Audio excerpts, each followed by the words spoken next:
Discharge over a rectangular notch or weir. എന്നിട്ട് ഈ 3 ഫിഗറും വരച്ചെടുത്തേ. First ഫിഗറാണ് ഈ ഫിഗർ, ഒരു റെക്റ്റാങ്കുലർ നോച്ചിൻ്റെ കേസിലാണ്. പിന്നെ അതിൻ്റെ ഒരു ക്രോസ് സെക്ഷനാണ് വരച്ചേക്കുന്നത്, ആ നോച്ച് വരുന്ന ആ പോർഷൻ്റെ. പിന്നെ മൂന്നാമത്തെ ഒരു വിയറിൻ്റേതാണ്. ഈ 3 ഫിഗറും വരച്ചെടുക്കണം. ഓക്കെ, നമ്മൾ ഇവിടെ ഫിഗർ വരച്ചിട്ടുണ്ട്. നമുക്കൊരു റെക്റ്റാങ്കുലർ നോച്ചിൻ്റെയും അതുപോലെ തന്നെ റെക്റ്റാങ്കുലർ വിയറിൻ്റെ അകത്തും വരുന്ന ഡിസ്ചാർജിനുള്ള ഇക്വേഷൻസ് നമുക്ക് സെയിം ആണ്. നമുക്ക് ഫസ്റ്റ് ഒരു റെക്റ്റാങ്കുലർ നോച്ച് അല്ലെങ്കിൽ വിയർ നമ്മൾ കൺസിഡർ ചെയ്തു.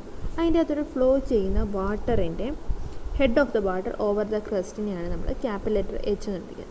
അതുപോലെ തന്നെ നമ്മുടെ ഇപ്പം വിയർ കൺസ്ട്രക്ട് ചെയ്യുവാണെങ്കിൽ നമ്മളെങ്ങനെ ആയിരിക്കും, ഇത് ഇങ്ങോട്ട് ഫുൾ ലെങ്ത്തിലായിരിക്കുമല്ലോ കൺസ്ട്രക്ട് ചെയ്തേക്കുന്നത്. അപ്പോൾ ആ വരുന്ന ലെങ്ത്തിനെ നമ്മൾ വിളിച്ച പേരാണ് ക്യാപിറ്റൽ ലെറ്റർ എൽ. അതാണ് നമ്മളിങ്ങനെ ഫുൾ ലെങ്ത്തിലുള്ള ഒരു സെക്ഷനാണ് നമ്മളിവിടെ കാണിച്ചേക്കുന്നത്.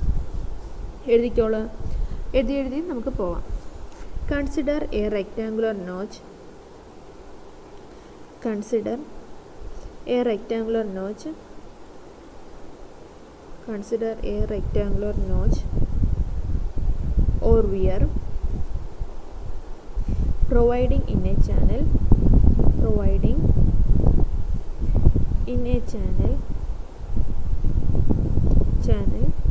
carrying water.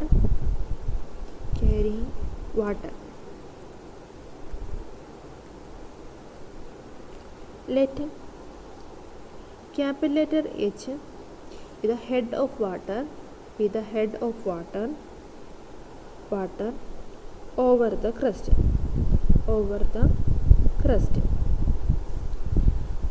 Next, L is the length of the notch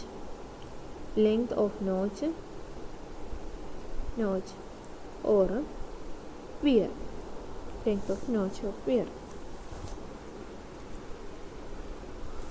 Okay, നമുക്കിനി ഇതിനകത്ത് നമുക്ക് എന്താണ് ഡിസ്ചാർജ് കണ്ടുപിടിക്കാൻ വേണ്ടിയിട്ട് നമ്മൾ ഈ നോച്ചിൻ്റെ അതിനകത്ത് ഒരു ചെറിയൊരു എലമെൻ്ററി സ്ട്രിപ്പ് നമ്മൾ കൺസിഡർ ചെയ്യും. ആ സ്ട്രിപ്പ് ഒരു സെക്ഷൻ കൺസിഡർ ചെയ്യും. ആ സെക്ഷൻ്റെ അത് കുഞ്ഞൊരു സ്ട്രിപ്പ് നമ്മൾ കൺസിഡർ ചെയ്യും. ആ സ്ട്രിപ്പിൻ്റെ തിക്നെസ്സാണ് ഡി എച്ച് എന്നും അത് ടോപ്പിൽ നിന്ന് വരുന്ന ഡിസ്റ്റൻസാണ് എച്ച് എന്നും അതിൻ്റെ ലെങ്ത്ത് എൽ ആണെന്നും നമ്മൾ എടുക്കും. ഓക്കെ, ഇത്രയും കാര്യങ്ങൾ നമുക്ക് ഒന്നുകൂടെ തന്നെ എഴുതാം. For finding the discharge the discharge of water, finding the discharge of water flowing over the weir or notch. Consider an elementary profile. Elementary horizontal strip. Consider an elementary horizontal strip of water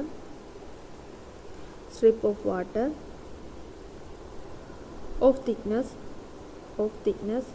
dh and length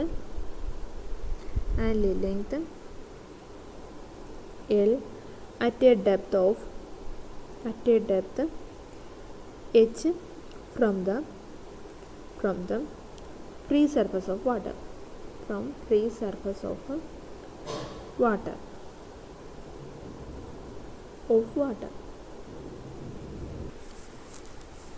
നമുക്കിനി next എടുക്കേണ്ടതെന്ന് പറഞ്ഞു കഴിഞ്ഞാൽ ആ സ്ട്രിപ്പിൻ്റെ area of strip എന്തായിരിക്കും വരുന്നത്? നോക്കിക്കേ, figure നോക്കിക്കേ, എന്തായിരിക്കും വരുന്നത്? അതിൻ്റെ തിക്നെസ് എന്ന് പറഞ്ഞാൽ ഡി എച്ച് ആണ്, ലെങ്ത് എന്ന് പറയുന്നത് എൽ ആയിരിക്കും. അപ്പോൾ ഏരിയ ഓഫ് ദി സ്ട്രിപ്പ് എന്ന് പറയുമ്പോൾ എന്തായിരിക്കും? എൽ ഇൻറ്റു ഡി എച്ച് എന്നായിരിക്കും വരുന്നത്. ഇനി നമ്മൾ മുമ്പേ അല്ല നമ്മൾ എന്തായിരുന്നു ഓർഫേസിൻ്റെയൊക്കെ കേസിൽ നമ്മൾ തിയറിറ്റിക്കൽ വെലോസിറ്റി എത്രയാണ് നമ്മൾ കണ്ടുപിടിച്ചായിരുന്നു. അപ്പോൾ ഇവിടെ നമുക്ക് ആ തിയറിറ്റിക്കൽ വെലോസിറ്റി എടുക്കണം. എഴുതിക്കോ, തിയറിറ്റിക്കൽ വെലോസിറ്റി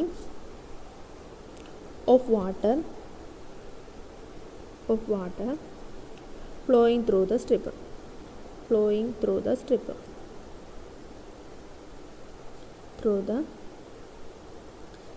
എന്തായിരുന്നു ഇക്വേഷന്?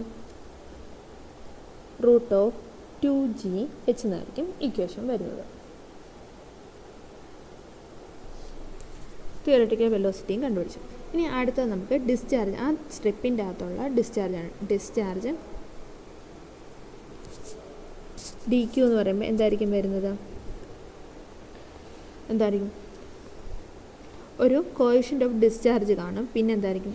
Area of strip into theoretical velocity ആയിരിക്കും വരുന്നത്.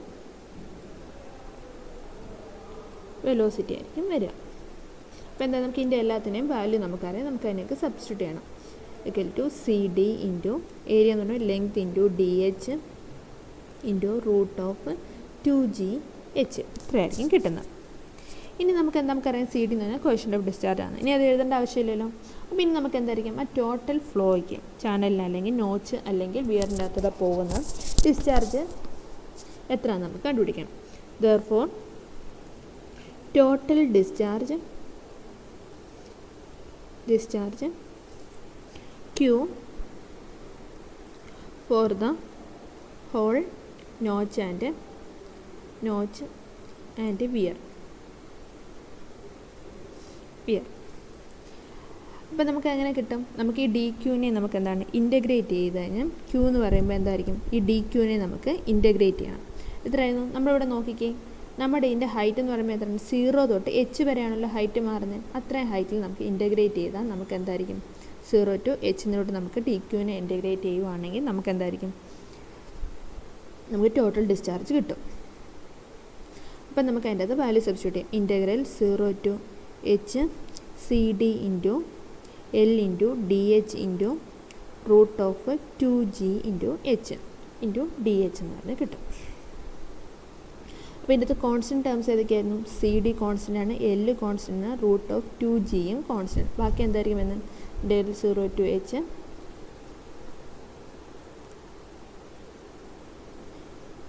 Into root H D H. അപ്പം ഇതിൻ്റെ അകത്ത് വരുന്നതെന്ന് പറയുമ്പോൾ എന്തായിരിക്കും?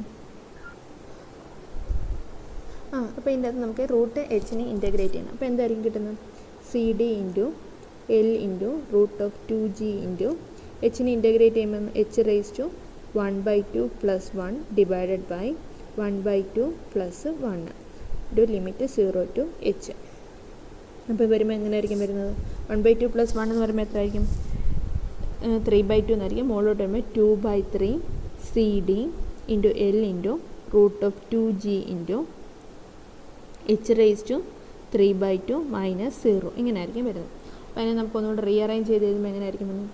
2/3 C D L into root of 2g into h raise to 3/2.